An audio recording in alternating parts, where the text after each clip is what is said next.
준비한 영상을 같이 보시겠습니다. 사랑하는 여러분, 교회의 남은 소명은 사실 그리 밝지 않습니다.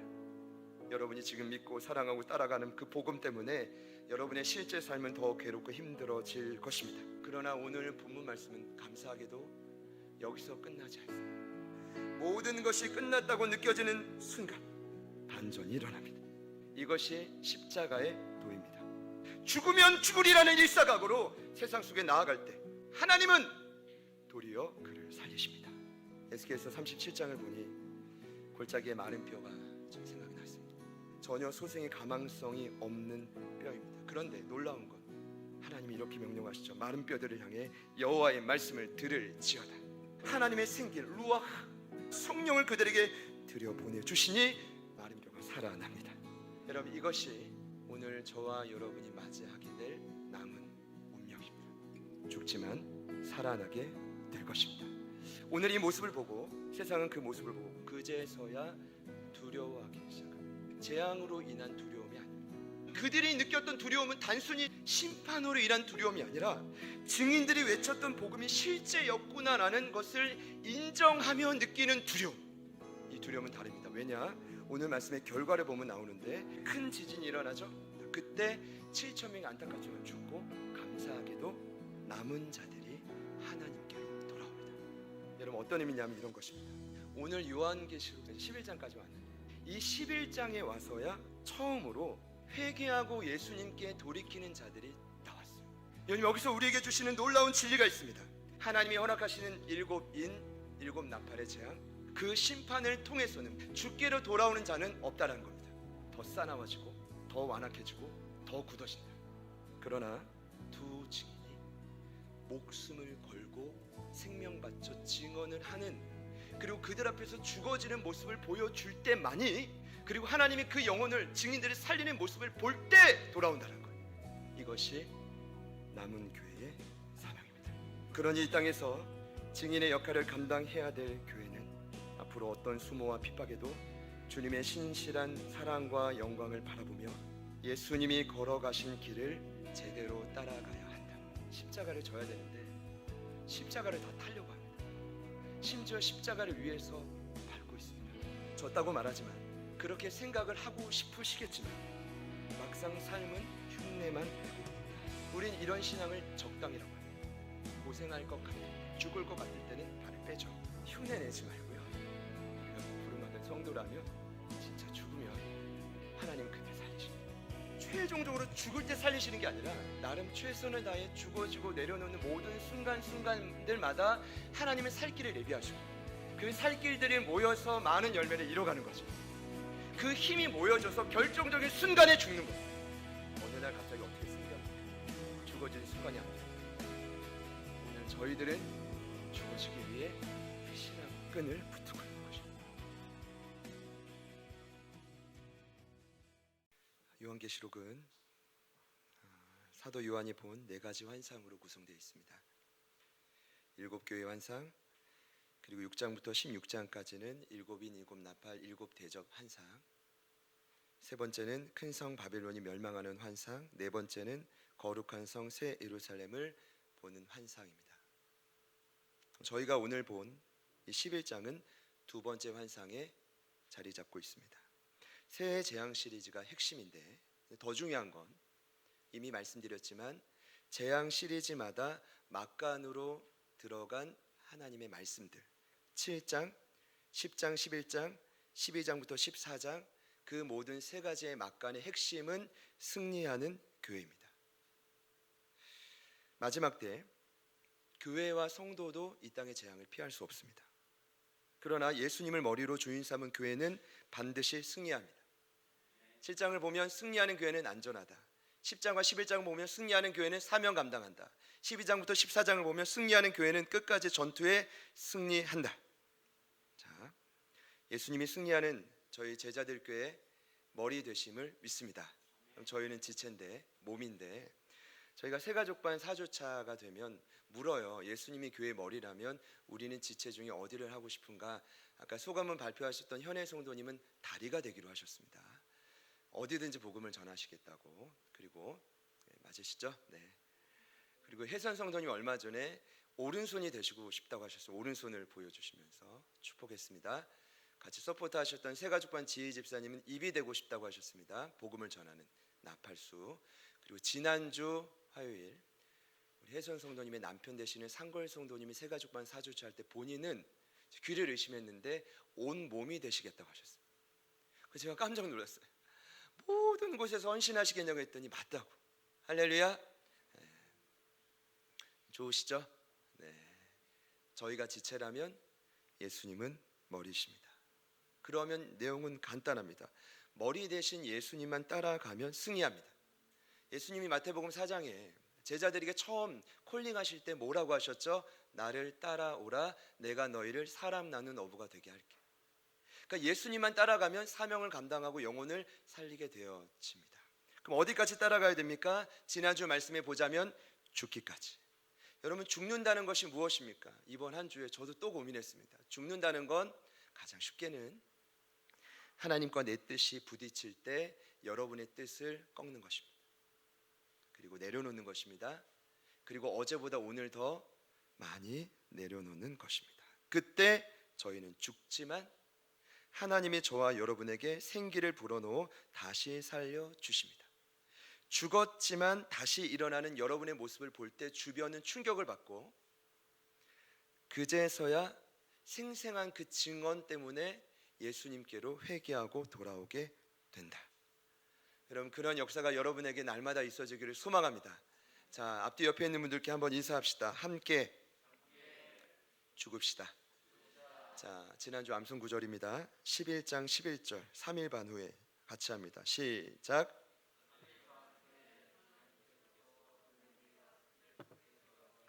그들이 발로 일어서니 구경하는 자들이 크게 두려워하더라.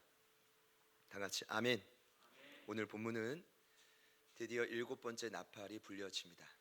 어떤 내용이냐면 14절에 보니까 7번째 나팔을 셋째 화라고 합니다. 여러분, 계시록 8장에 하늘을 나누는 독수리가 이렇게 말했습니다. 7번째 나팔이 계속 푸 불려질 때마다 재앙이 일어났죠. 근데 이렇게 독수리가 말하죠. 남은 3번의 나팔은 화로다. 이 말이 뭘까요? 7번째 나팔의 재앙 중 7번의 나팔 재앙 중 남은 3번의 나팔은 그 이전의 나팔보다 더 강력한 재앙이 있을 것을 말했는데 오늘 3번째 화인 7번째 나팔이 불려졌다. 결론적으로 말씀드리면 그때는 우주의 최후 종말입니다. 끝이라는 얘기입니다. 아직 끝이 아니지만 지금 우리는 끝을 보고 있습니다. 물론 이렇게 생각하실 수 있습니다. 요한계시록은 22장까지 있습니다. 지금 절반까지밖에 안 왔는데 끝이라니? 나중에 막간이 또 나오고 7 나팔 재앙의 동시에 성경을 보면 마지막 7 대접, 그러니까 대접이 하늘에서 쏟아지면서 그 재앙이 일어나는데 여러분, 7 대접 재앙은 더 이상 자비가 없습니다. 3분의 1만 죽인다, 4분의 1만 죽인다, 그런 얘기 없습니다. 주님께 돌아오지 않는 모든 불신자들은 모두 다 파멸이고 멸망입니다. 더 이상 자비가 없습니다. 그런데 그 마지막 끝이 오늘 본문입니다. 그럼 오늘 본문을 어떻게 해석해야 되는가 고민이 많았는데, 여러분, 만약에 오늘 본문을 그냥 끝이구나, 종말에 이런 일이 있구나라고 하면 어떠한 의미도 없습니다. 이 본문 말씀을 사실 어떻게 이해하고 적용하느냐 너무나 중요합니다. 여러분, 다양하게 해석이 가능하겠지만 부탁드리고 싶은 건 요한계시록을 볼 때는 전체의 틀 안에서 오늘 본문을 지속적으로 봐야 됩니다. 자, 그러면 오늘 11장은 요한이 바라본 4번의 환상 가운데 몇 번째 환상이죠? 2번째 환상. 그 2번째 환상 가운데서 몇 번째 막간이죠? 2번째 막간. 그 2번째 막간의 결론은 아까 제가 뭐라고 말씀드렸죠? 승리하는 교회의 사명을 감당해야 된다. 자, 그렇다면 오늘 본문은 한마디로 이런 내용입니다. 마지막 때 고난의 한 중앙에 있는 저와 여러분, 그 교회들이 어떻게 끝까지 사명을 감당하고 승리할 것인가, 그 원리가 오늘 본문에 나와 있습니다. 다시 한번요. 현재를 살아가는 그리스도인들이 끝없이 자신을 압박하는 세상을 어떻게 버티고 더 나아가 어떻게 영혼 구원의 사명을 감당할 수 있느냐? 여러분, 다시 말씀드리지만 사명 감당하는 일은 억지로 되지 않습니다. 여러분, 교회 오는 것도 억지로 안 되고요, 복음 전하는 것도 억지로 안 됩니다. 더 정확히 말씀드리면 내 능력과 힘으로 불가능합니다. 저는 지난 두 주에 걸쳐서 이렇게 말씀드렸습니다. 사명은 오직 주가 주신 권세가 있어야 하고, 거기에 더하여 목숨 바쳐 증언하는 결단, 여러분의 결단이 함께 할 때만 지속적으로 가능합니다. 그럼 오늘 11장은 마지막 무엇이냐면, 사명을 감당하는 교회가 되기 위한 마지막 확실한 원리를 가르쳐 줍니다. 이 말은 곧 사명을 감당하는 원동력.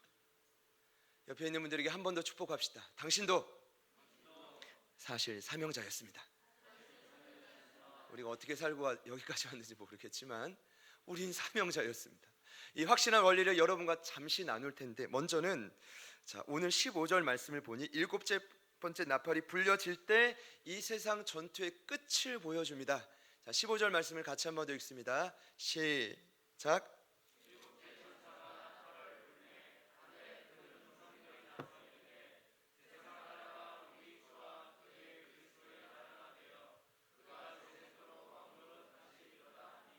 아멘.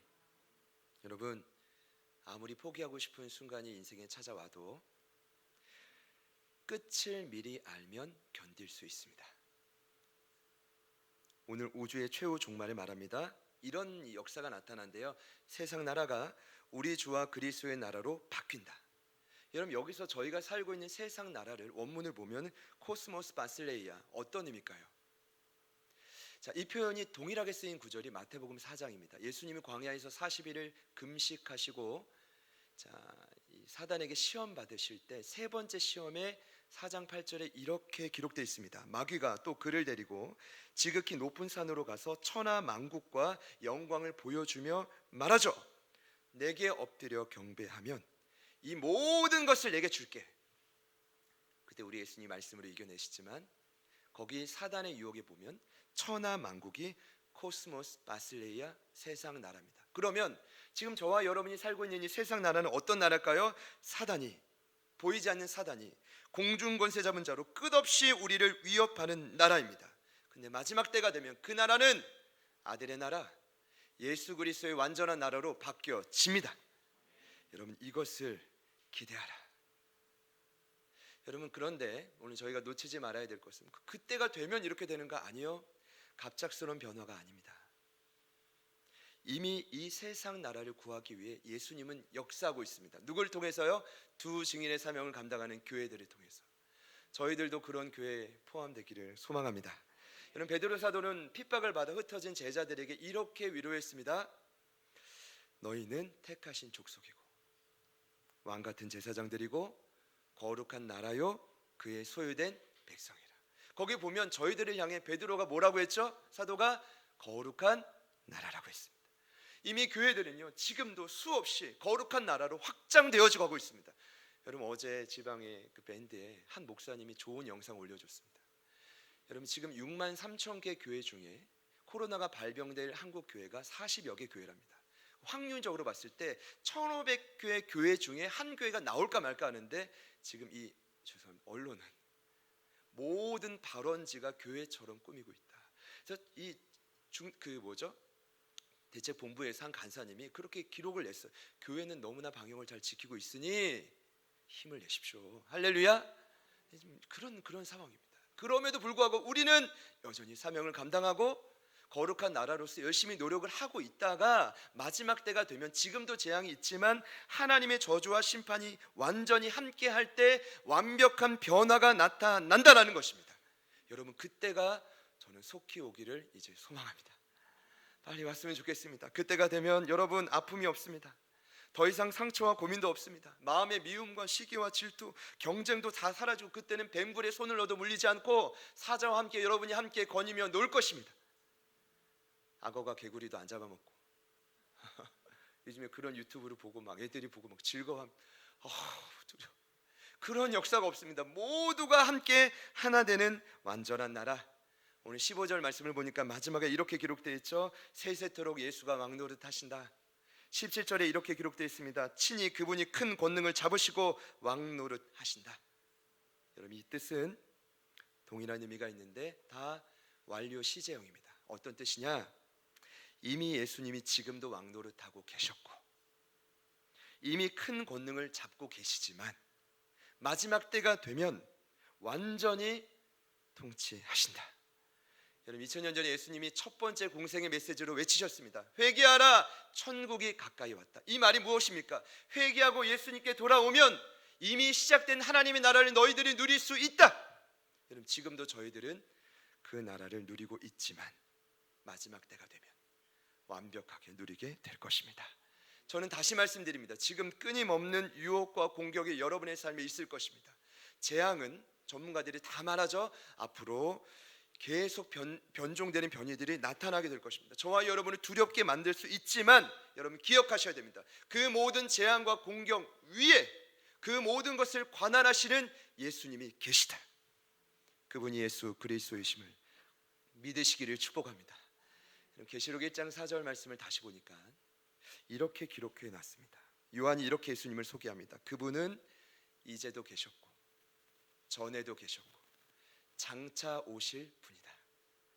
근데 오늘 말씀이 17절에 보니까 그분의 마지막 때이기 때문에 장차 오실 분이라는 소개는 빠져 있지만 여러분 장차 오실 분이라는 원뜻은 어떤 의미냐면 미래로부터 오늘 이곳에 역동적으로 찾아오기 원하신다. 여러분 주님은요 지금도 우리와 늘 함께하기를 원하십니다. 문제는 그분이 이 땅에 진짜 재림하시면 끝이거든요. 더 이상 영혼을 살릴 기회가 없습니다. 한 영혼이라도 죽게 돌아오기를 기다리며 그분은 그때를 미루시는 겁니다. 그러나 끝은 옵니다. 여러분 믿으시는 분들만 아멘 하실 텐데요. 자, 제가 선포합니다. 여러분 반드시 끝은 옵니다. 결국 교회는 승리합니다.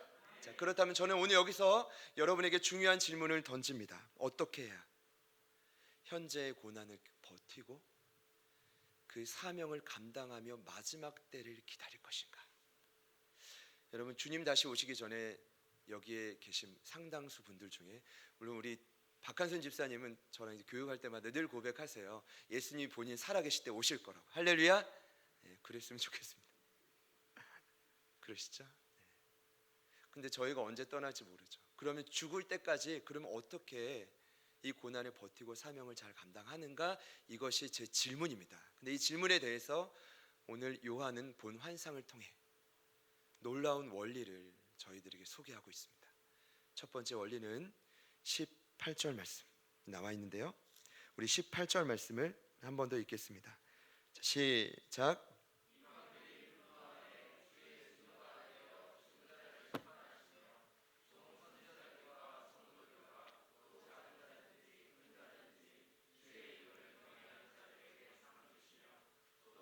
망하게 하는 자 멸망시키실 때로소이다 하더라.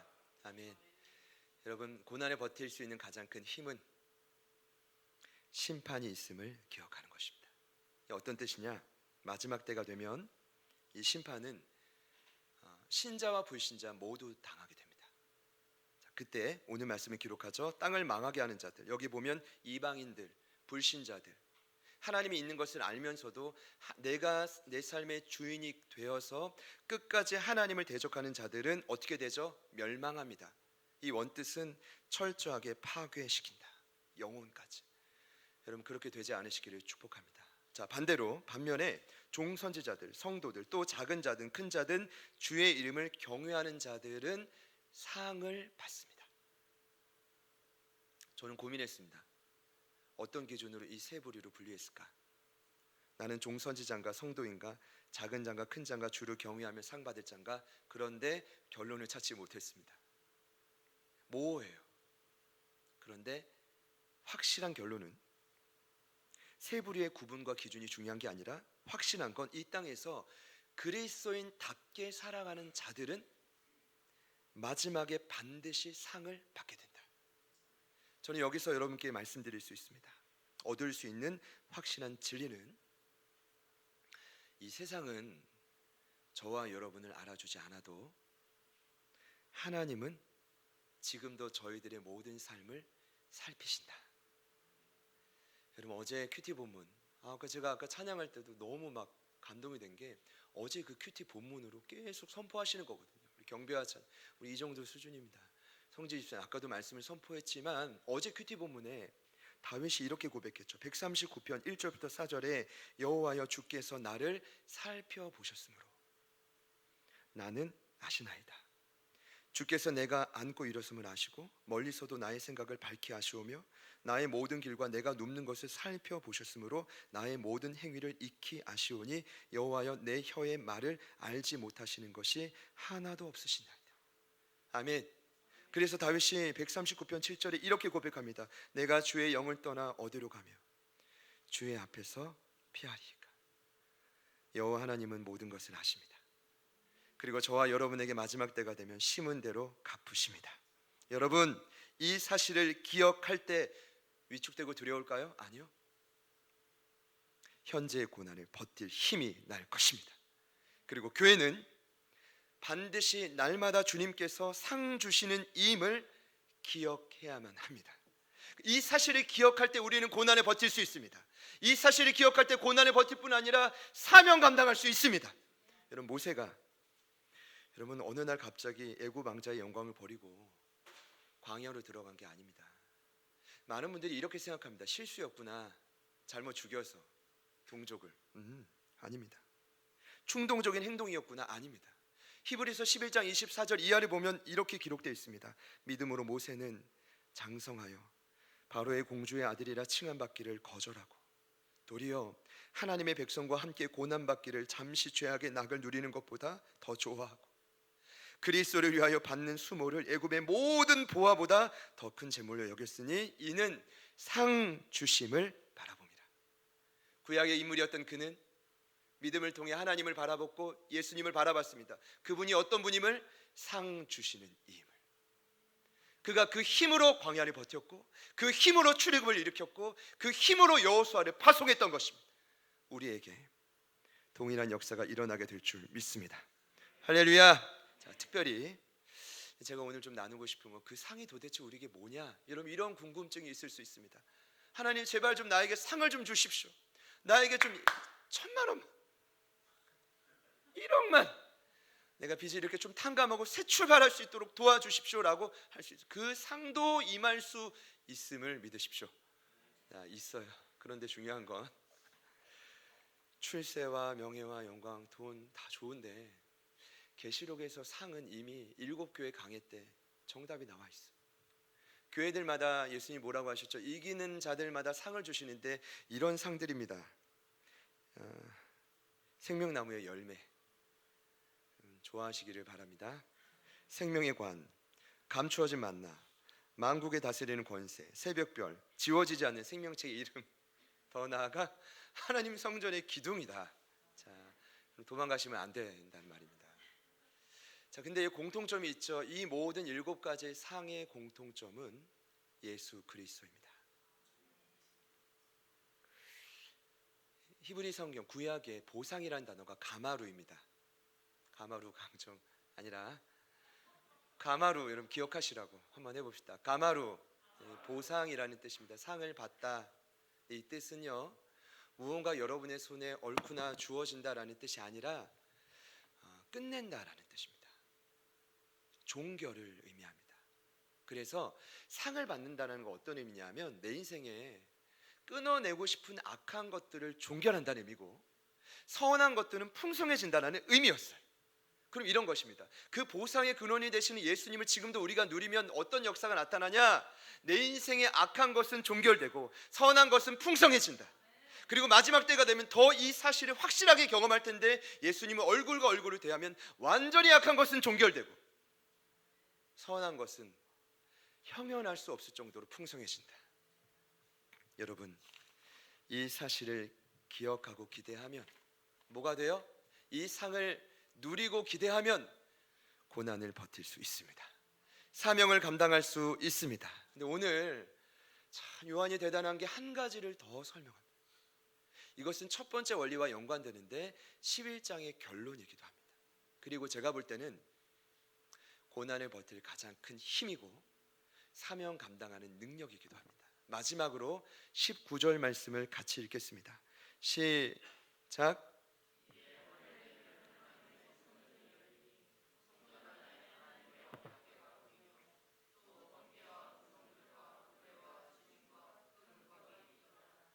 아멘. 아멘. 자, 두 번째 원리자 마지막 원리는 하늘에 있는 하나님의 성전이 열리는 것입니다. 그리고 무엇이 보이냐면 지성소 안에 언약궤가 보입니다. 여러분, 언약궤가 무엇일까요? 이 땅에 있었지만 성막 안에 성소가 있고, 성소 안에 지성소가 있고, 지성소 안에 하나님의 절대적인 임재를 상징하는 상징물인 언약궤가 있습니다. 여러분, 그 언약궤는 그냥 모세가 만든 게 아니라 시내산에 한 9개월 거하면서 그 아래서 시내산을 3번 정도 등반하는데, 그때 이 땅을 다스릴 하나님의 율법도 받고 십계명도 받고 성막을 하나님의 모형을 다 보여주면서 이렇게 지어라라고 다 지시합니다. 그러니까 모세는 그냥 창조한 게 아니라 감리자로서 시킨 대로 성막을 지었는데, 그 가장 깊숙한 곳에 이 지성소가 있었죠. 그 지성소 안에 뭐가 있었죠? 언약궤가 있었습니다. 그리고 그 언약궤 안에는 십계명의 2 돌판을 고스란히 보관했는데, 자, 여기서 말하는 언약궤는 곧 무엇을 의미하냐면 하나님의 말씀을 의미합니다. 하나님의 말씀. 제가 좀 여기서 짚고 넘어가야 될 게 있습니다. 구약 시대에는 이 언약궤는 아무나 볼 수 없었다. 누구만 볼 수 있었죠? 제사장? 아니요. 제사장은 성소에 들어갈 수 있지만 지성소에 못 들어갑니다. 누구만 들어가죠? 대제사장. 그것도 1년에 한 차례만 언약궤를 볼 수 있습니다. 하나님의 임재의 상징. 그 위로를 받고 백성들에게 나누는 역할이 그의 역할입니다. 여러분, 그러나 18절에 보았듯이 우리 인생의 유일하고 영원한 상급이신 예수 그리스도를 통해 요한과 초대교회 성도들, 그리고 지금 저와 여러분은 언제나 언약궤를 볼 수 있는 길이 열려졌다. 믿으시는 분들만 아멘 해보시죠. 예수님이 십자가에서 피 흘려 죽으실 때 저와 여러분의 죄를 대신해서 어떤 역사가 있었죠? 성소와 지성소를 강력하게 가리고 있던 휘장, 그 커튼이, 강력한 커튼이 위에서 아래로 찢어졌습니다. 이 말이 무엇이냐? 누구든지 예수를 믿으면 언약궤를 볼 수 있는 길이 열려졌다입니다. 누구든지 예수를 믿으면 이 고난에 버틸 하나님의 말씀을 영혼에 받을 수 있는 길이 열려졌다라는 것입니다. 히브리서 10장에 이런 말씀이 있습니다. 그러므로 형제들아, 우리가 예수의 피를 힘입어 성소에 들어갈 담력을 얻었나니 그 길은 우리를 위하여 휘장 가운데를 열어놓으신 새로운 살길이요 휘장은 곧 예수 그리스도의 육체니라. 아멘. 여기서 핵심은 간단합니다. 그들에게 열린 성전을 통해 언약궤가 보였다입니다. 여기 보였다라는 원뜻은 호라오, 헬라어로, 여러분, 그냥 눈으로 인지했다는 말이 아닙니다. 호라오라는 의미는 무언가를 경험했다는 것입니다. 더 정확히 말씀드리면 외적인 반응이 아니라 내면이 인식하기 시작했다. 여러분, 어떤 의미입니까? 이 땅에 어떠한 재앙의 불이 떨어져도 하나님의 말씀을 내 내면에, 영혼에 새길 수 있다면 고난은 버틸 수 있다. 더 나아가 주님 오시는 그날까지 영혼을 살리는 사명을 감당할 수 있다. 어떻게 할 때요? 하나님의 말씀, 언약궤를 영혼에 새길 때입니다. 여러분, 성경 공부가 아닙니다. 단순한 읽기가 아니라 하나님의 말씀을 영혼에 새겨야 합니다. 여러분, 지난주 금요일에 참 감사했죠. 자, 오늘 이 말씀을 대변하듯이 다윗이 저희 묵상 본문에 138편에 이런 고백을 합니다. 그가 확신 있게 고백했죠. 주께서 주의 말씀을 주의 모든 이름보다 높게 하셨다. 여러분, 이 뜻이 무슨 뜻입니까? 주님의 이름에 능력이 없다라는 뜻이 아니에요. 그 이름에 힘이 없다라는 뜻이 아니라 그 힘은 여전하지만 말씀의 능력이 이름의 선하심과 진실하심을 압도한다라는 뜻입니다. 사실 지금 이 땅을 살아가는 성도들 중에 하나님의 도우심을 기다리고 신뢰하는 영혼들에게, 잘 들어보세요, 주의 약속인 말씀만큼 내 영혼의 소중하고 강력한 소망의 근거는 없습니다. 다윗이 그래서 138편에 이렇게 고백합니다. 하나님의 말씀이 내 영혼에 부딪혔더니 어떤 결과가 일어나는가? 내가 환난 중에 있다 할지라도 주의 손이 나를 원수의 분노로부터 막으시고 주의 오른손이 나를 그 모든 원수로부터 구원시키셨다. 또 고백합니다. 그 말씀이 내 영혼에 부딪힐 때 여호와의 도가 내 삶에 나타났는데, 그 도라는 건 길이죠. 어떤 뜻일까요? 그토록 기도했는데 막혔던 그 삶의 문이 하나님의 말씀이 영혼에 부딪힐 때 막힌 담이 허물어지고 삶의 길이 열려졌다라는 것입니다. 언제요? 영혼의 말씀이 부딪힐 때. 그리고 그가 마지막으로 고백했죠. 내게 관계된 모든 영역에서 하나님의 보상이 나타났다. 언제요? 내 영혼의 말씀이 부딪힐 때. 여러분에게 동일한 역사가 나타나기를 소망합니다. 자, 다윗처럼 오늘 하늘이 열리고 그 지성소의 언약궤를 바라보는 요한처럼 저희들은 영원한 상급이신 예수님을 통해 날마다 지성소 안에 언약궤를 경험해야만 합니다. 자, 결론입니다. 그 말씀 앞에 두려워 떨고 그 말씀 앞에 생명을 걸 때 환난 중에 있는 여러분에게 가장 중요한 소망의 근거가 다시 일어날 것입니다. 자, 그 말씀 앞에 운명을 걸고 그 말씀 앞에 순종함에 따라갈 때 사단과 싸워 승리하는 가장 강력한 무기가 지금 저와 여러분에게 장착될 것입니다. 자, 오늘 요한은 언약궤를 볼 때 19절 말씀을 보니 어떤 일이 있었다고 말하죠? 하나님의 말씀이 내 영혼에 부딪힐 때 이렇게 기록합니다. 번개와 음성과 우레와 지진, 큰 우박이 나타났다. 여러분, 이 말씀은 계시록 8장에 똑같이 한번 나옵니다. 언제였죠? 예수님이 7인을 떼시며 재앙을 일으킬 때 이 땅에는 엄청난 재앙이 있지만 누가 버티고 살아나죠? 일반 성도가 아니라 하나님의 그 제단 앞에 기도를 쌓았던 성도들이 버텨요. 그 8장 3절 이하를 보면 이렇게 기록되어 있습니다. 보좌 앞에 제단의 불이 있는데 제단의 불은 성도의 기도에 향이 쌓여진 것입니다. 근데 그 7인을 떼는데 제단의 불이 이 땅에 떨어져서 재앙의 불을 맞이하는 성도들이 재앙의 불을 돌파하고 이기는 힘을 줍니다. 그때 성경은 이렇게 말합니다. 그때 제단의 불로 재앙을 돌파할 때 어떤 일이 일어나죠? 우레와 음성과 번개와 지진이 나타났다. 여러분, 어떤 의미입니까? 이런 뜻입니다. 기도가 쌓일 때 우리는 재앙을 돌파할 수 있습니다. 할렐루야. 그러나 그뿐 아니라 하나님의 말씀이 내 영혼에 부딪힐 때 눈앞에 있는 재앙의 불을, 그 강력한 고난을 돌파하는 역사는 일어난다. 여러분, 말씀이 힘입니다. 여러분, 그 말씀이 내 영혼을 강하게 합니다.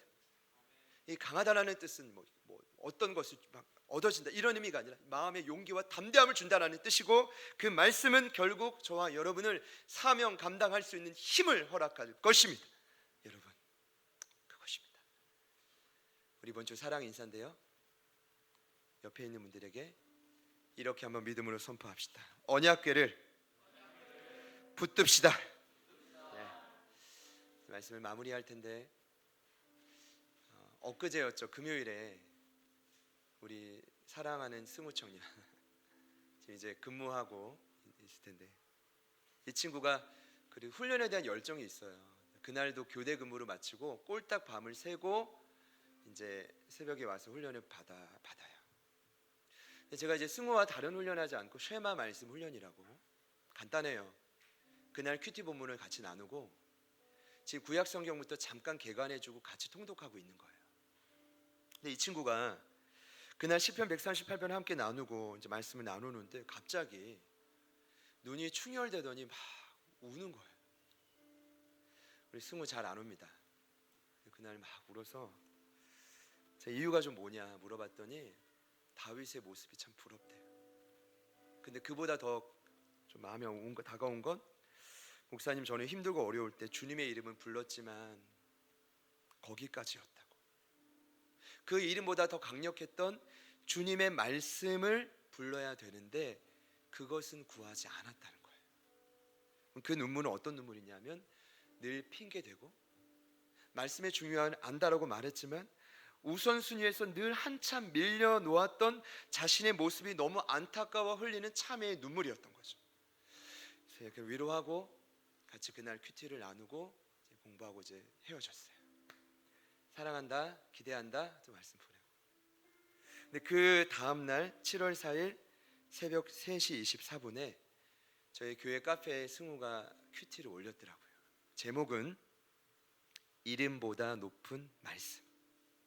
그날 주신 계명은 시편 138편 2절. 내가 주의 성전을 향하여 예배하여 주의 인자하심과 성실하심으로 말미암아 주의 이름에 감사하오니 이는 주께서 주의 말씀을 주의 모든 이름보다 높게 하셨습니다.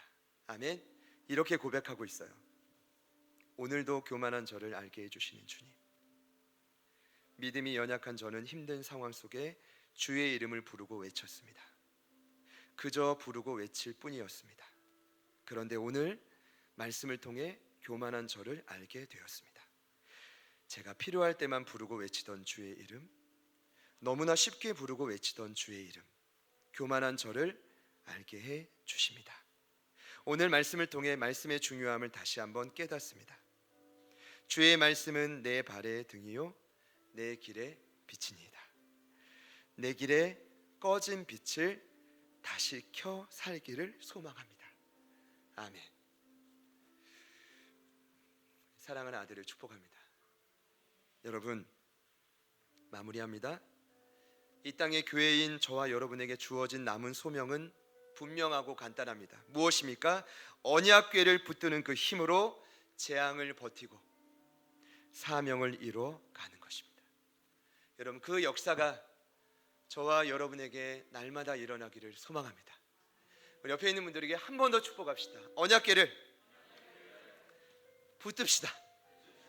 우리 찬양하실 텐데요, 한 번 더 인사합시다. 언약궤를 이제 좀 붙듭시다. 성경책을 좀 엽시다. 먼지를 좀 털어냅시다. 말씀을 보고 나에게 도대체 뭐라고 말하시지 좀 발견합시다. 예수님을 통해 얼마든지 열려있다고요.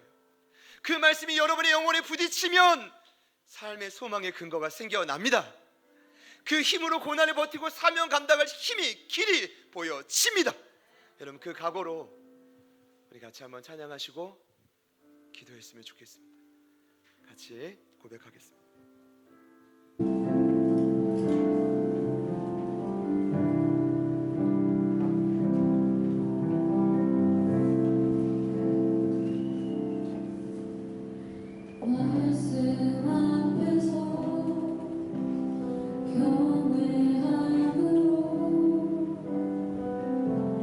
주께 홀로 섭니다.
얼마든지 성경이신 예수님을 통해 열어놓으신 그 언약의 말씀을 내 영혼에 새기겠습니다.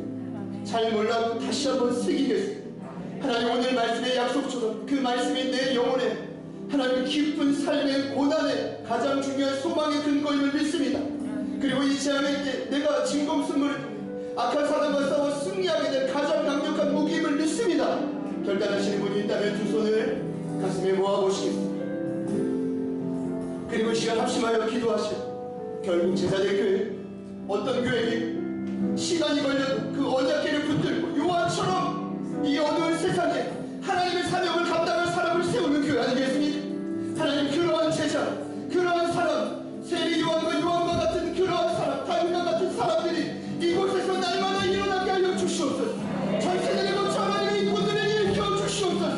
하나님의 어두운 세상에 빛이 되는 교회가 되게 하여 주시옵소서. 우리가 따르는 마음으로 우리 같이 한번 주님을 부르시고 기도합니다. 주여,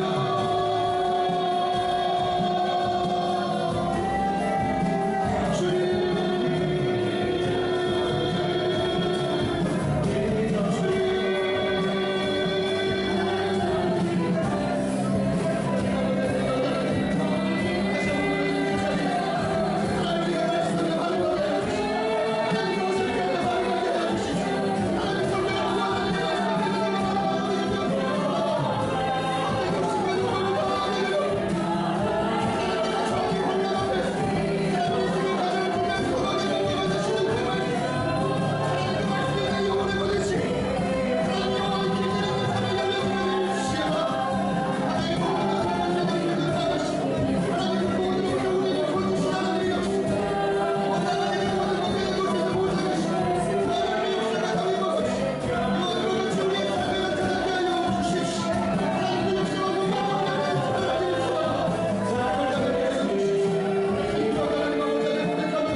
할지라도 주의 말씀, 이름보다 높은 그 말씀이 내 영혼에 새겨지는 우리 인생에 우리를 방해했던 모든 원수들의 분노가 꺾여지고 우리의 사망에서 건져낸 역사가 나타나게 될 것입니다. 이 시간 믿음으로 선포합니다. 막혔던 우리의 모든 삶의 현장 가운데 여호와의 길들이 열려질시어다. 막힌 담이 허물어지고 여호와의 도가 보여질시어다. 하나님 그 드러나는 것을 보고 수많은 영혼들이 죽게 반응하는 역사가 동일하게 나타나게 하여 주시옵소서. 우리가 얻는 모든 것에 하나님의 보상이 나타나게 하여 주시옵소서. 오직 주의 말씀으로 가능한 열린 성전문을 통해 그 언약궤를 날마다 경험하게 하여 주시옵소서. 날마다 언약궤를 바라보게 하여 주시옵소서. 그 힘과 능력을 힘입어 오늘도 우리가 세상에 나아가고 이 한 주도 그 말씀과 함께 승리케 하여 주시옵소서. 감사합니다. 예수님의 이름으로 기도드립니다.